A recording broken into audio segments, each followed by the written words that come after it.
श्लोक दुसरा. अधश्चोर्ध्वं प्रसृतास्तस्य शाखा गुणप्रवृद्धा विषयप्रवालाः अधश्च मूलान्यनुसन्ततानि कर्मानुबंधीनि मनुष्यलोके.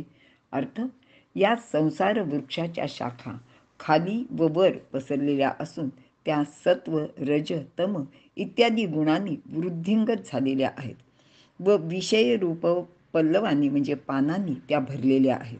त्याचप्रमाणे या वृक्षाची दुसरी कर्मानुबंधी मुळेही खाली मनुष्य लोकांमध्ये पसरलेली आहेत. विवरण. विश्वरूपी असलेला हा संसार वृक्ष याचे वर्णन भगवंत करीत आहेत. हा वृक्ष खूप मोठा आहे.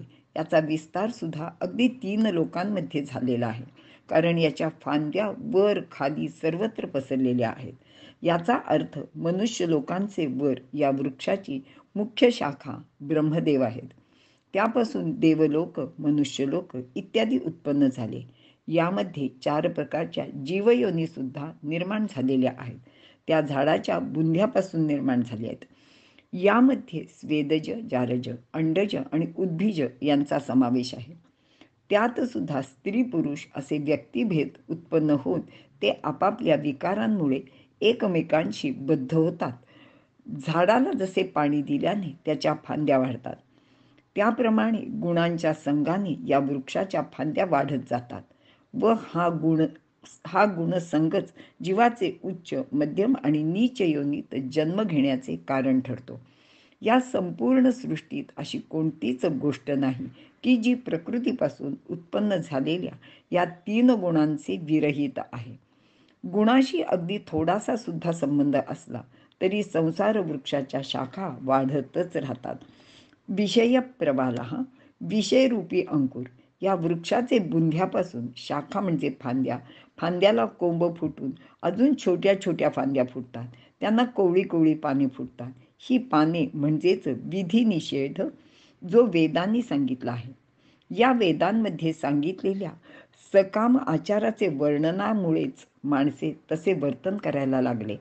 त्यांना द्रव्याची आणि वैभवाची व भोगाची इच्छा निर्माण झाली. त्यांची भोगवासना वाढत गेली.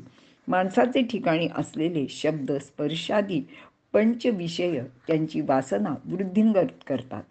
मग या विषयांनी त्यांची आसक्ती वाढत राहते व ही भोगबुद्धीच म्हणजे विषय माणसाला जन्ममृत्यूचे चक्रात सातत्याने फिरवित राहतात. या चक्राचा वेग सुद्धा खूप मोठा असतो. अशा रीतीने या वृक्षाला सतत नवनवीन कोंब, शाखा आणि पाने फुटत असतात, तर जीर्ण झालेले नष्ट होत असतात. आणि असे असले तरी हा वृक्ष मात्र सतत टवटवीत ताजातवाना असतो. त्यामुळेच त्याचा होत असलेला नाश अज्ञानी लोकांना कळतही नाही. मनुष्याव्यतिरिक्त इतर सर्व योनी या भोगयोनी सांगितलेल्या आहेत, कारण मनुष्य जन्मात केलेल्या पापपुण्याचे फळ भोगण्यासाठीच माणसाला दुसऱ्या योनीत जन्म घ्यावा लागतो. नवीन पापपुण्य करण्याचा किंवा पापपुण्य रहित होऊन मुक्त होण्याचा अधिकार किंवा संधी अथवा अवसर मानवी शरीरातच आहे. मात्र माणूस याकडे अगदी दुर्लक्ष करतो. तो देहाला प्राधान्य देतो. त्यामुळेच तो इंद्रिय सुखाचा विचार करीत राहतो. मी माझे यामध्ये गुंतून जातो. त्यासाठी तो कर्म करीत राहतो व त्याचे फळ मात्र त्याला भोगावेच लागते. तो कर्माने बांधला जातो व या मनुष्य लोकात पुन्हा पुन्हा जन्म घेत राहतो. मनुष्य लोकात कर्मानुसार बांधणाऱ्या तादात्म्य, ममता आणि कामनारूपी मुळ्या खाली आणि वर सर्व लोकात, सर्व योनीत व्यापून राहिलेले आहेत. कारण पशुपक्ष्यांना सुद्धा स्वतःच्या शरीराशी तादात्म्य राहते. त्यांचे मध्ये सुद्धा अपत्याबद्दल ममता असते.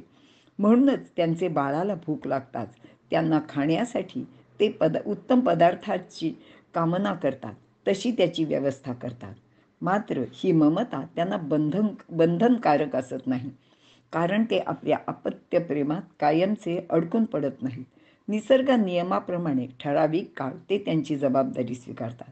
मात्र उच्च योनी म्हणजे देवयोनीत भोगाबद्दल ममत्व असते, पण तेथे विवेकाचा उपयोग होऊ शकत नाही. देवयोनी केवळ भोग भोगण्यासाठीच आहे. मात्र मनुष्य योनी अशी एकमेव योनी आहे की तेथे मनुष्य विवेकाचा अनुभव करू शकतो. भोगांचा चांगल्या वाईट परिणामाची त्याला जाण राहते. म्हणून त्याने स्वतः ठरवावे लागते की अतिरिक्त भोगलालसा ठेवायची का नाही ठेवायची, आपले कर्मबंधन कमी करायचे का वाढवायचे. आणि जर त्याला कर्मबंधनातून मुक्त व्हायचे असेल तर भगवंत पुढील श्लोकात त्याला त्यासाठीच उपायसुद्धा सांगत आहेत. इथे आपण थांबूया.